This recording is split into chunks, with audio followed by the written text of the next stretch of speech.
நம் உயிரோடு உயிராக கலந்த கணவன் மனைவிக்கா இல்லை மனைவி கணவனுக்கா? நம் வாழ்க்கையிலே வழிகாட்டும் நல் ஆசிரியர்களுக்கா? இல்லை அன்னை தெரேசா போன்று தன்னலமற்று பாடுபடும் சமூக சேவகர்களுக்கும் எல்லை பகுதியிலே நாட்டை காக்கும் ராணுவ வீரர்களுக்குமா? நம்மை பெற்று வளர்த்து ஆளாக்கக்கூடிய கண்கண்ட தெய்வங்களாக இருக்கக்கூடிய பெற்றோர்களுக்கா?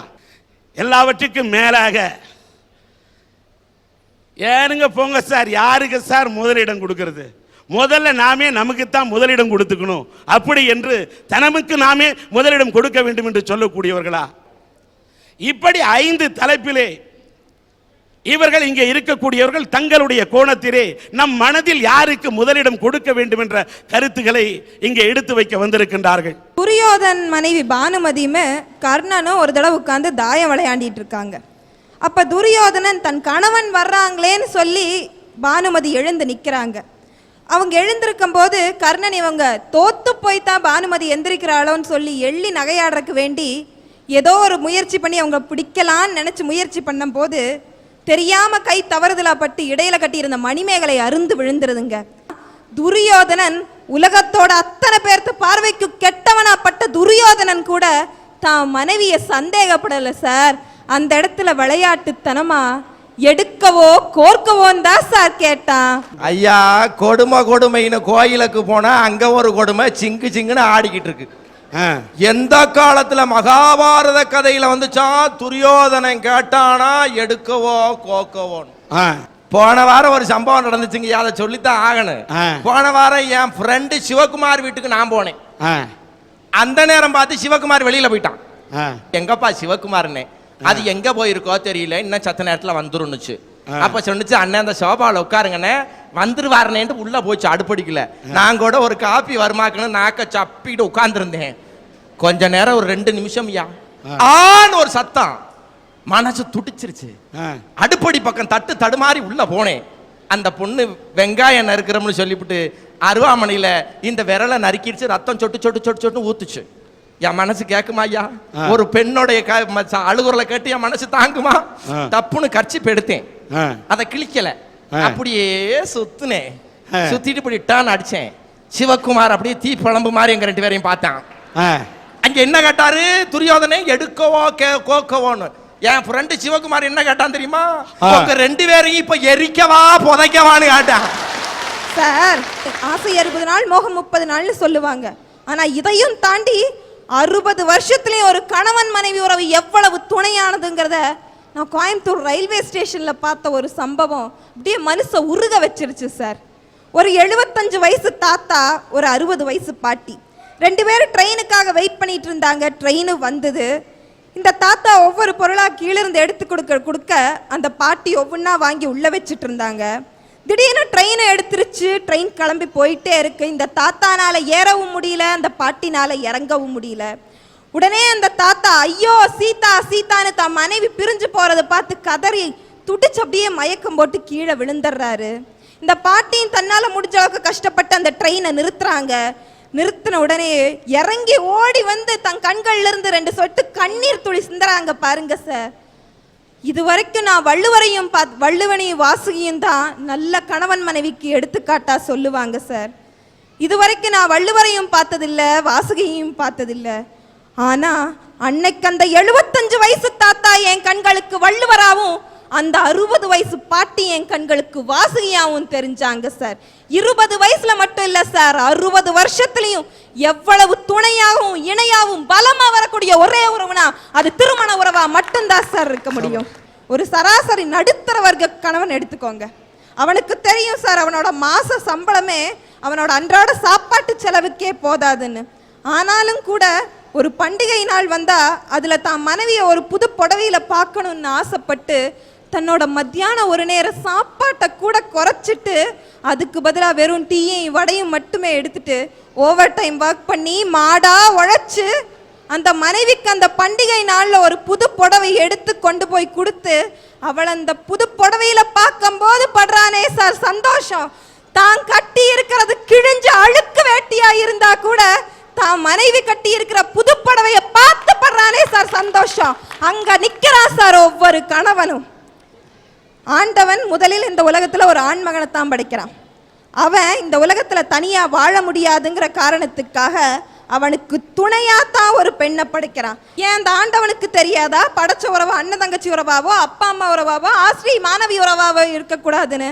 ஆனா ஒரு ஆண் தன் வாழ்க்கையில முழுமை அடையணும்னா அதுக்கு ஒரு பெண் இணையாவும் துணையாவும் போனா மட்டும்தான் அது நடக்கும்னு ஆண்டவனுக்கே தெரிஞ்சிருக்கு சார். அப்படி ஆண்டவனே தன் படைப்புல முதலிடம் கொடுத்த உறவுக்கு அந்த உறவுக்கு மட்டும்தான் நம்ம மனசுல முதலிடம் கொடுக்கணும் சார். ஐயா, வெளிநாட்டிலிருந்து நம்ம நாட்டுக்கு சேவை செய்ய வந்தாங்க அன்னை தெரேசா. அன்னை தெரேசாவோட இரங்கல் கூட்டத்துல நம்ம கலைஞர் ஐயா சொன்னாரு, வெளிநாட்டு பெண்மணியா இருந்தாலும் இவள் நம் நாட்டிற்கு வந்து சேவை செய்தால் இந்தியா இவளை பெறவில்லை, இவள் தான் இந்தியாவை பெற்றாள்னு. அந்த மாதிரி அன்னை தெரசா போன்ற தன்னலமற்ற தியாகிகளுக்கு தான் நம்ம இதயத்துல முதலிட கொடுக்கணும். ஐயா, பத்திரிக்கையில பேட்டியும் வராம டிவியில பேட்டியும் வராம தினம் ஒரு சேவை நடந்துகிட்டே இருக்கு. என்னன்னு கேட்பீங்க. இவங்கெல்லாம் தூங்கிட்டு இருப்பாங்க. எங்கேயோ இருக்கிற ஒருத்தன் நம்ம இன்னைக்கு இவ்வளோ சுத்தமா சுகாதாரமா பேசிட்டு இருக்கிறதுக்கு காரணமே சாக்கடையெல்லாம் சுத்தமா இருக்கிறதா. அந்த சாக்கடைக்குள்ள இறங்கி காலையில 4 மணிங்கயா எவ்வளவு குளிர் அடிக்கும், அந்த குளிர்லயும் இறங்கி நமக்காக சேவை செய்யறானே துப்புரவு தொழிலாளி, அவங்க கூட ஒரு சேவை செய்யறவங்க தாங்கயா. ஐயா, சேவைங்கிறது தங்கிட்டு இருக்கிற பணத்தை மட்டும் கொடுக்கறது இல்ல, ஆறுதலா 2 வார்த்தை பேசுறதோ மற்றவங்களுக்காக கடவுள் கிட்ட தொழுகிறது கூட ஒரு சேவைதான். ஐயா, உங்க எல்லாத்துக்கும் கேபி சுந்தராம்பாலாம் தெரியும். எஸ்எம் சுந்தராம்பாலை பத்தி தெரியுமா? அவங்க நம்ம நாட்டுக்காக விடுதலைக்காக பாடுபட்ட பல தியாகியில அவங்களும் ஒருத்தங்க. அவங்களுக்கு வயசு 94. இன்னும் திருப்பூர்ல உயிரோட வாழ்ந்துட்டு இருக்காங்க. அவங்களுக்கு தியாகிங்கிற முறையில மாசம் மாசம் பென்ஷன் பணம் வருது. அந்த பென்ஷன் பணத்தை கூட தனக்காக செலவு செய்யாம 30 ஆதரவற்ற குழந்தைகளை தத்தெடுத்து அவங்களுக்கு தாய்க்கு தாயா இருந்து சேவை செய்யறாங்களே, அந்த மாதிரி தியாகம் உள்ள உங்களுக்கு வருமா எனக்கு வருமா? அவங்களுக்கு வருது. அந்த மாதிரி தியாகம் உள்ளவங்களுக்கு தான் நம்ம இதயத்துல முதலிடம் கொடுக்கணும். 14ஆம் நூற்றாண்டுல மாலிக் கபூர் அப்படிங்கிற மன்னர் நம்ம நாட்டு மேல படையெடுத்து வந்தா. அப்ப நம்ம நாட்டை ஆண்ட மன்னர் பேரு வீரபாண்டியன். அந்த மன்னர்கிட்ட ராணுவ தளபதியா ஒரு இஸ்லாம் மதத்தை சேர்ந்தவங்க இருந்தாங்களா. உடனே அந்த மாலிக் கபூர் அந்த தளபதி பார்த்து கேட்டாங்களா, நீயும் நானும் இஸ்லாம் மதத்தை சேர்ந்தவங்க தானே, நீ எங்கூட வந்துரு, இதை விட உனக்கு ஒரு நல்ல பதவி போட்டு தர, நம்ம 2 பேர் சேர்ந்து அந்த நாட்டை கைப்பற்றிடலான்னு. அதுக்கு அந்த ராணுவ தளபதி சொன்னாராம், எனக்கு மதம் முக்கியம் இல்ல, இனம் முக்கியம் இல்ல, மொழி முக்கியம் இல்ல, தாய் நாடுதான் முக்கியம்.